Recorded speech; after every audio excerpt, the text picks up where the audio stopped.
اوه سوبر اكسترا. ودبس الرمان بهالشكل. يا سلام. وبتبلش من لانه انت جيت لعنا على المحل اخترعنا شيء اسمه بولات فلافل صغيره. هذا الدايت بيعني لي كثير، عرفت علي؟ يعني كثير بيعني لي، فحبيت اسمي هذا الصحن هيك. امشي معك. نبلش هي هيك. النكهة رائعة، بلا دايت وبلا هم، الفلافل أهم. النكهه كيف ابو حماد؟ خطيرة كريسبي. بعمل لك بدل ما تطلب كريسبي على دجاج معطيك اياه على فلافل نحن. بس دبس الرمان، واذا بحب زبون روكا وبندوره، بس نحن هي هيك بنقدمها. أطيب سندويش ورق عنب بزيت غير شكل. فلافل ابن البلد، انسوا الدايت، سندويش ورق عنب بزيت. ساندويتش ورق عنب بزيت يا لطيف. يلا اعطينا رايك بصراحه ابو حمد، بهمنا رايك كثير. هيدا بطل اسمه قرص فلافل، صار اسمه قرص ذهب.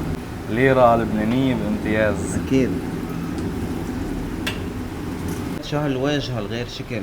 حبيبي هيدا ذوقك يا حمود. يعني الفلافل ما بتتاكل إلا بهيك ألوان وهيك. معلمي هيدا طعمان. كله فريش وطازة ومن اللي قلبك بحبهم يعني.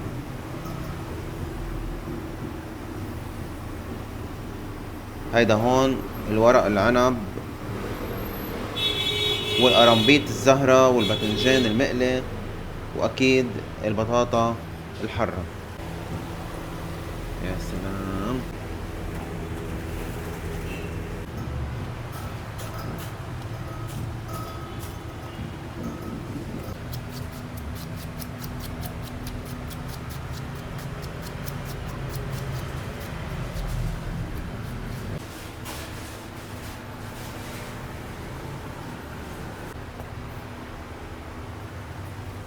ساندويش البقالي شو بتحط فيه؟ حط فيه قرنبيط وباذنجان، بطاطا حرة وضربة حر شطة، أكيد روكا، كبيس، دبس الرمان، بندورة، خبزة، طرطة. والتراتور. أطيب ساندويش مقالي. عمرك. اطيب ساندويش، انا شوفير تاكسي على فكره بشتغل، كل ما جوع على الخط بيجي باكل هون بتغدى. هيدي الساندويش مقالي يا استاذ. طيب ميرسي صحتين. ميرسي. تفضلوا. صحتين. ميرسي يا عمري. اذا ضيفي هيك كيف الاكل؟ يسعد صباحكم وان شاء الله تكونوا بخير يا رب. اليوم من برج البراجني شارع العنان جنب بن ابو موسى. جيت عند ابو حماد ملك الفلافل، فلافل ابن البلد، بيعمل اطيب سندويشة فلافل واطيب سندويشة مقالي. شو بدي اخبركم عن النظافة، عن الطعمة، شي ولا اطيب. فبتمنى هذا الفيديو ينال اعجابكم، واذا حبيتوه ما تنسونا باللايك والشير والسبسكرايب والكومنتات الحلوة مثلكم. وبتمنى من اللي ما عمل اشتراك بالقناة يعمل اشتراك ويفعل زر الجرس لحتى يوصلوا كل جديد عن لبنان. بحبكم كتير وبكبر فيكم. ورقم تليفون ابو حماد 76 693 509. ومن برج البراجني وصلنا على فلافل ابن البلد.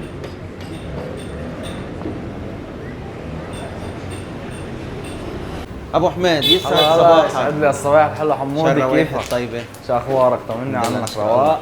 شو الاخبار؟ والله كله بخير تمام. كله تمام. حبيبي، شو كله الاشياء رواق. الطيبة والروائح الطيبة؟ حبيبي عيني. طيب بيعمل طيب. عراسي انت، شو الاخبار؟ الحمد لله. قلنا الغايبي مع الله.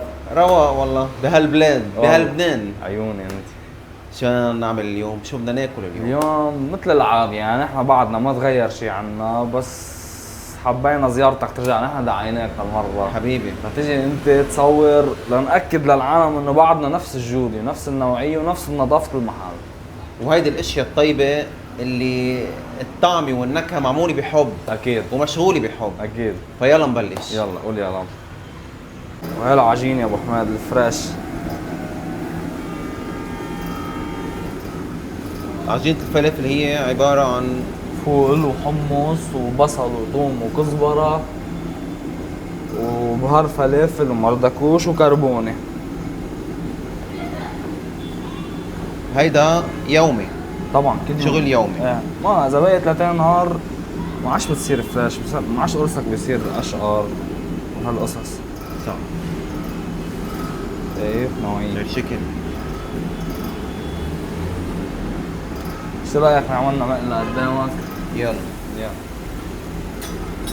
هاي تيست اول وحده. عشان نشوف الزيت اذا حمي.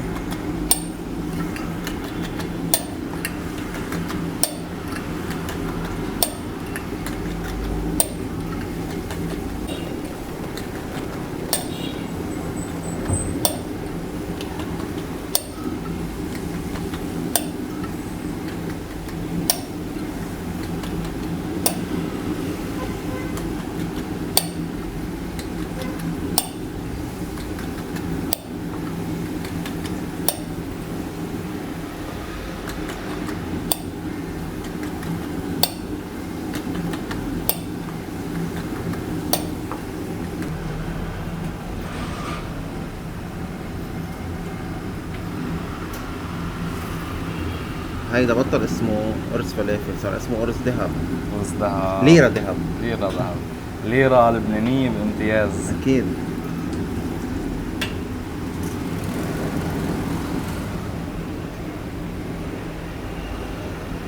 شو هالواجهة الغير شكل. حبيبي هيدا ذوقك يا حمود. يعني الفلافل ما بتتاكل الا بهيك الوان وهيك. معلمي هيدا طعمان. كله فريش وطازة ومن اللي قلبك بحبهم يعني.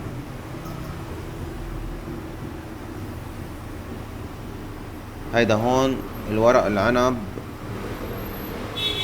والقرنبيط الزهرة والباذنجان المقلي واكيد البطاطا الحرة. وهلا اذا بدك مي اللي عنا على الشاي الفلافل. يلا.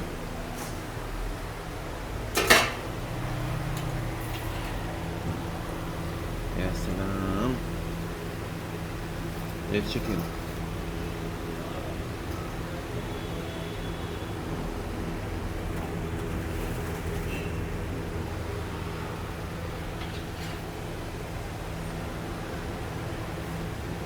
اهلا وسهلا يا هلا تفضل. لا يعافيك.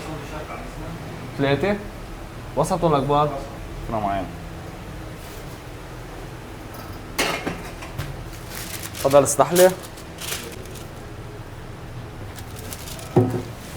تفضل يا كبير. هاي ديك. كل شي بقلبهم ايه؟ ايون دوق بعضهم طالعين. طلعوا طازة هلا من الفرن، من الغاز. من الغاز.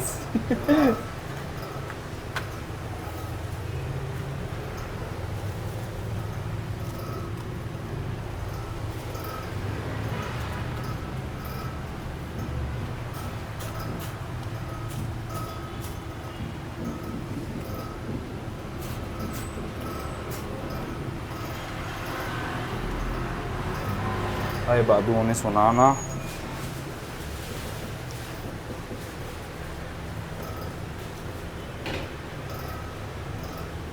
اكيد الرقة هي اساس عنا. اهلا وسهلا خيي. هلا عليك السلام. كبيس.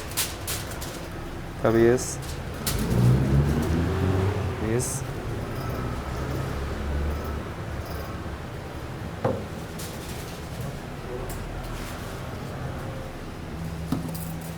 بندورة.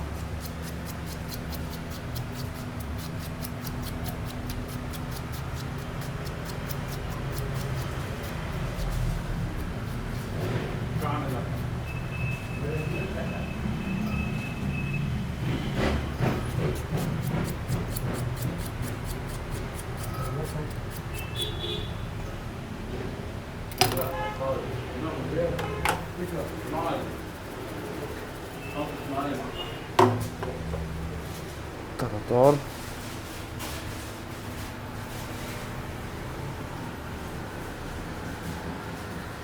بدك فيهم دبس الرمان؟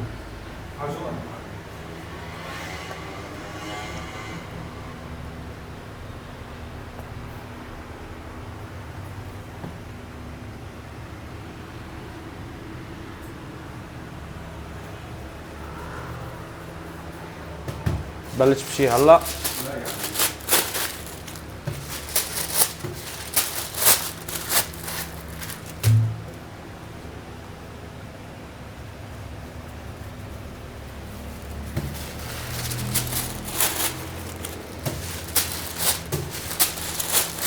عندنا ساندويتش مقالي نعملها نحن مع خبز محمص.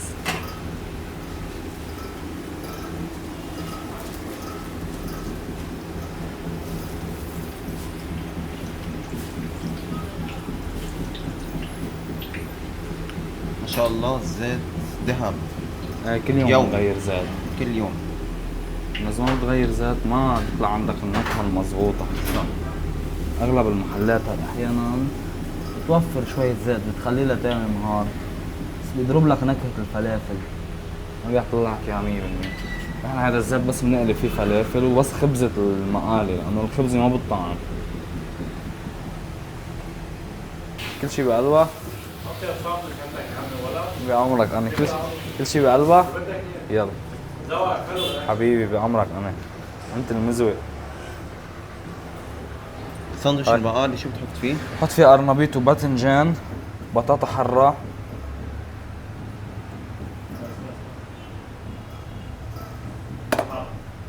وضربة حر شطة،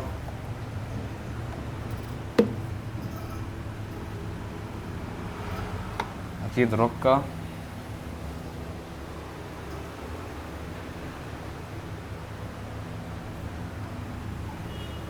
كبيس،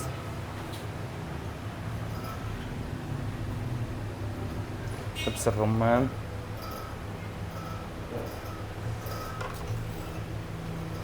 بندورة،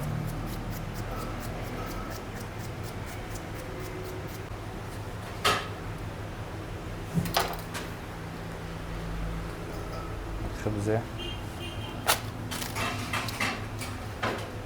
طرطة والتراتور. اسطورية.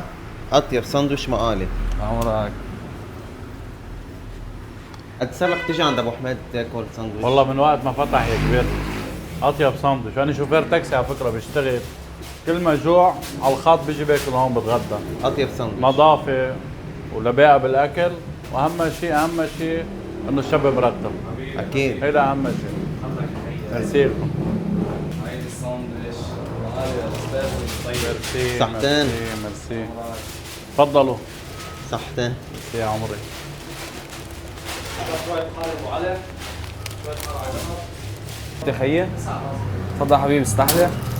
هاي ضيافة. هلا عن خيك ابو حمزة هو عم بيعبي له القراص.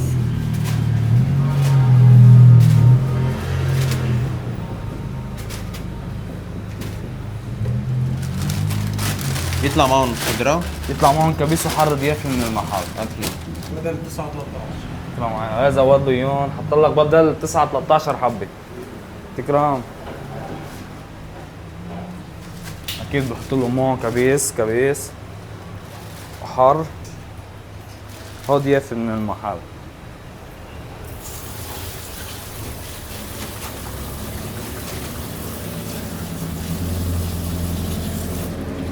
هلا كمان نرجع بنعمل لك مقلم اللي قلبك بحبهم.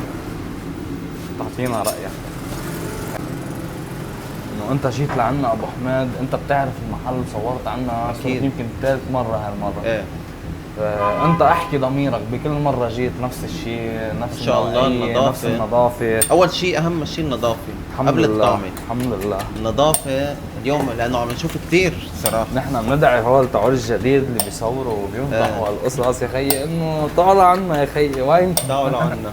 شرفكم طلعوا صورنا، ان شاء الله يكونوا يشوفوا هالفيديو. زهراء تعال عنا. يعني ناطرينك. بنتمنى تجي لعنا، لانه اخر فتره مرق قصص عن الفلافل شوهت صوره الفلافل. الفلافل عنا نحن بلبنان عن جد في محلات، في ناس ما عندها ضمير الصراحه. وفي ناس عندها كثير ضمير يعني. أكيد. يعني صراحه يعني كثير عالم بتقدر تعمل فلافل طيبه ابو حميد قوية. كل ما عمل ساندويتش. ومنهم وفيهم يعني. احنا عندي خيي عنده فلافل معتوق، اكيد. خيي من اوائل بلبنان بالنظافه وبالطعم. صورت عنده كمان. ايه خيي يعني نمبر 1 بلبنان فيك تقول. وهو فتح فرع جديد. فتح فرع جديد بالحمرة بالحمرة. كمان، اذا بتحبوا تزوروه وتذوقوا اللقمه عنده طيبه كتير ونضيف. وهو اللي علمنا المصلحه. بيكون الله خيي يخليكم الكبير لبعض. حبيبي الله يخليك. شوفوا ما شاء الله القرص ذهب هيدا.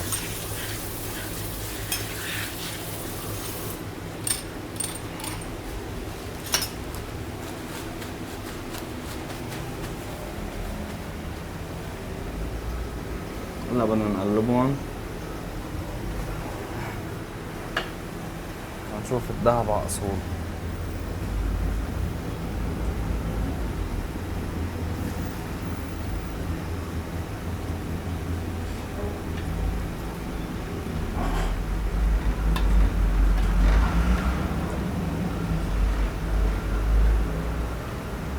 ابو حميد قد ايه سندوتش الفلافل؟ ساندويتش عمري الوسط 150 بس اكيد سوبر اكسترا، كل شيء عنا اكسترا. ما شاء الله مليان 200 يعني. الكبيرة 200 والدزينة سادة 350، دزينة مع خضرة وطراطور 500، وساندويتش المقالي الوسط 200، الكبيرة 300. صحن المقالي بيجي عنا بطعم 3 اشخاص 700، بيجي معه سيرفيس كامل من خضرة ورودكا وطراطور وكبيس وبندورة علبة دبس الرمان وصح ودزينة الورق عنب. يعني احنا الحمد لله مشهورين صرنا بورق العنب، يعني بنعمل كميات لزبايننا. فعنا الدزينة نعملها ب 400 وساندويتش الوسط ب 200 وساندويتش الكبيرة ب 300. بيجي معها بس دبس الرمان البطاطا المسلوقة مع الورق العنب، بنلفها ونقدمها للزبون. ورائع حبيبي.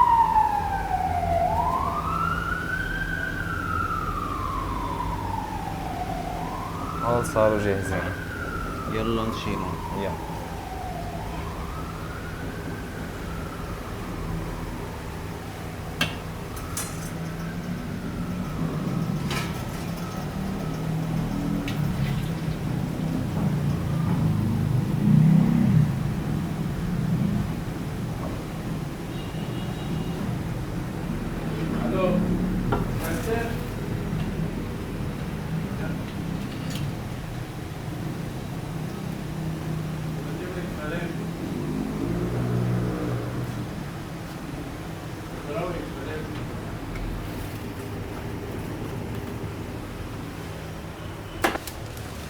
عند ابو حميد ممنوع تقول لا. دغري قال لك بدك تدوق قرص سخن، يعني بدك تدوق قرص سخن. خلاص. بعمرك انا. الله اكبر حبيبي صحتاني عمري. لك الفن لك الفن. اذا ضيفي هيك كيف الاكل؟ كيف الاكل يا عيوني؟ كيف الاكل؟ لك بعمرك انا يا ابو علي. حبيبي محلك يا عمري. هذا عملنا صحن هلا من يوم لانه انت جيت لعنا على المحل، اخترعنا شيء اسمه بولات فلافل صغيره، نعملها مع رشه بهار فلافل ورشه ملح واكيد مع دبس الرمان وطراطور، بكلها زبون بالشوكه بتطلع كثير طيبه. هذا الشيء حنعمله لك هلا، نضيفك اياه لك وحنسميه 8-1. 8-1. ليش 8-1؟ هيدا الدايت بيعني لي كثير، عرفت علي؟ يعني كثير بيعني لي، فحبيت اسمي هذا الصحن هيك. يلا شو رايك؟ امشي معي. نبلش هي هيك. هي عجينة الفلافل، بس في عالم ما بتحب مثلا القرص او لاصحاب الدايت مثلا.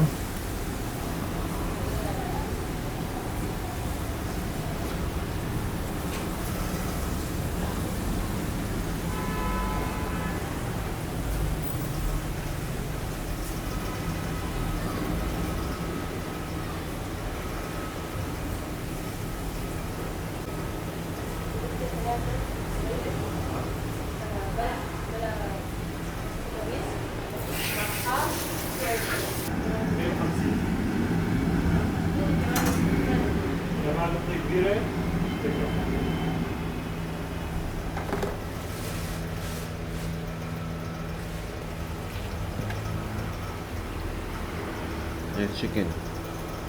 معلم هلا بتذوق حضرتك في ولا يعني. بلا كميس. هاي كل شيء فيها صح؟ كل شيء فيها. كريسبي هي. هلا بتشوف. نعبي فيها البولات.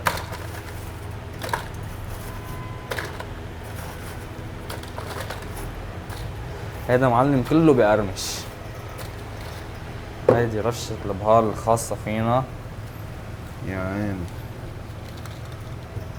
مع الملح. هلا اذا انت عنا بالمحل بنقدم لك التراتور معها بهذا الشكل. اوه سوبر اكسترا. ودبس الرمان بهالشكل. يا سلام.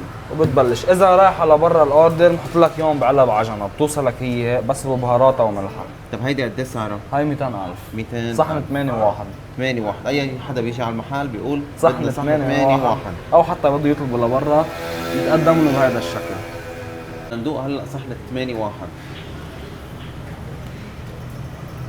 روعة. احكي ضميرك. والله النكهة رائعة. اكيد يعني بيجي في بعد زياده تراتور، بس نحن حطيناه كرمال تقدر تاكل شوي شوي. بلا دايت وبلا هم، الفلافل أهم.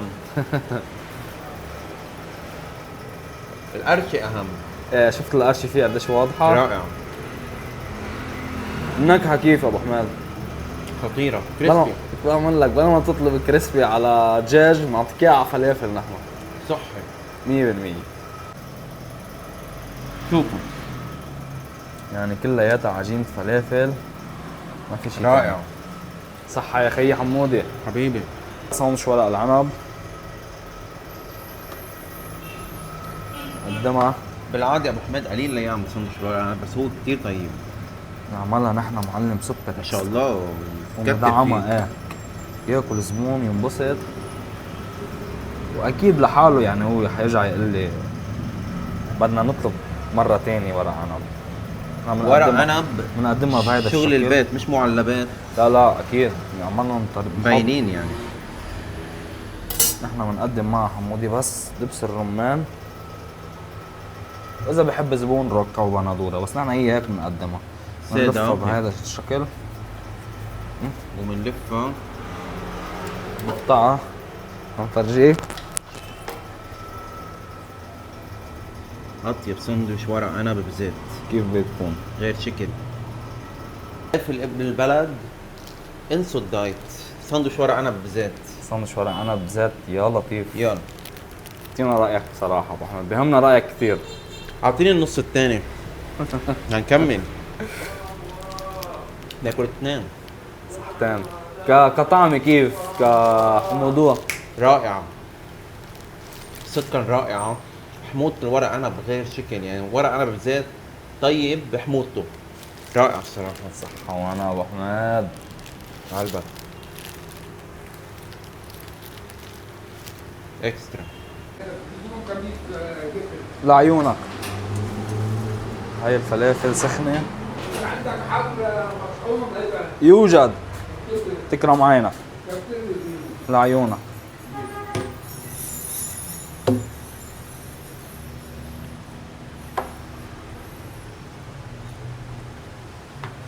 هاي بقدونس ونعنع.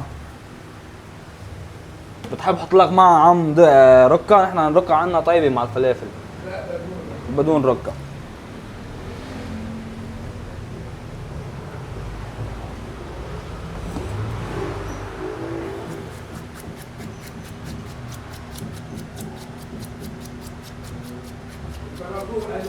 لعيونك عم حبيبي.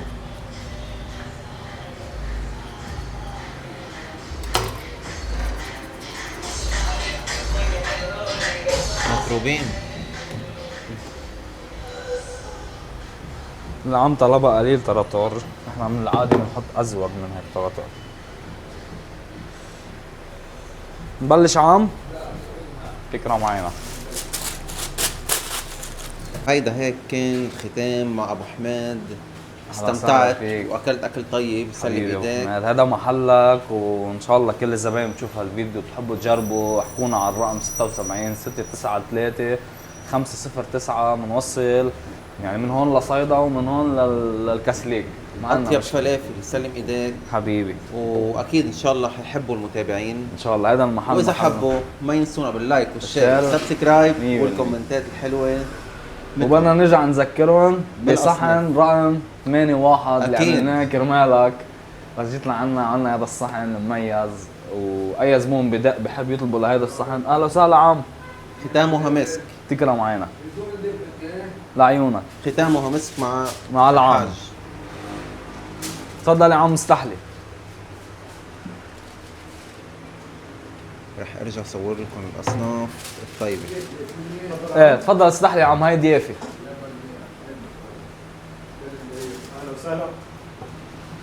حماد حتى ديكور المحل عندك مميز. ايه نحن هون بكل صورة في حكاية، بكل صورة في ذكرى. هذا بيعبر عن لبنان القديم، لبنان الجميل اللي كانوا أهلنا عايشينه يعني وجدودنا عايشينه، والذكريات اللي مرقت فيه للبنان، من أكبر النجوم لعلمنا الغالي، للقطار، لشهادتنا. أكيد هيدي الشهادة بتعني علينا، هذا أيام زمان، هو الساحات بأيام زمان، الليرة وزمن الليرة والعملة، واللي بيقرا جريدة والفخار وساحة الشهداء، وكل شيء بخص ذكريات لبنان حبينا نحطه بهاللوحة هون عنا بالمحل، ويشوفها زبون هو عم يتناول عنا الفلافل.